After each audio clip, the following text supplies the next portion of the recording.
အားလုံးပဲမင်္ဂလာပါ YouTube channel ကနေမိတ်ဆွေများအားလုံးပြန်လည်ကြိုဆိုလိုက်ပါတယ်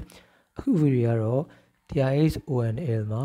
ကျွန်တော်တို့$6ရင်းထားခဲ့ပြီးတော့တစ်လအကြာမှာ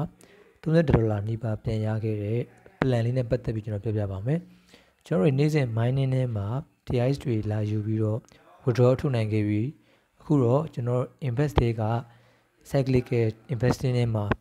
ဒီ UK offshore ဆိုတဲ့ရက်30 plan မှာရင်းနှီးမြှုပ်နှံဖြစ်ပါတယ်သူကTRX ကစပြီးရင်းနှီးမြှုပ်နှံမှာဖြစ်ပြီးတော့ရက်30ကြာပြီးတော့ねကျွန်တော်တို့925.9 TRX ပြန်ရမှာပါအားကြောင့်ကျွန်တော်လည်းဒီမှာTRX နဲ့စရင်းနှီးခဲ့ပါတယ်အဲ့ဒါနဲ့အကျိုးမြတ်ကျွန်တော်တို့420 TRX အဖြစ်ကျွန်တော်တို့ရဲ့အရင် TRX ပါထပ်ထည့်ပြီးတော့အခုဆိုကျွန်တော် promotion အကောင့်ထဲမှာကျွန်တော်920 TRX တွေရလာပါပြီဒါကြောင့်ကျွန်တော်တို့တွေ withdraw ထုတ်ကြည့်အောင်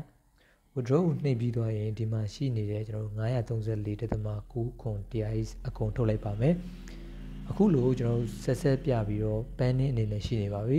အဲ့တော့ကျွန်တော်သိမကြခင်တော့တွင်းမှာကျွန်တော်ရဲ့ trust wallet အကောင့်တွေကို934.9 TRX တွေရောက်ရှိလာပါပြီ okay ဒါလေးကတော့ကျွန်တော် TRX ONL မှာ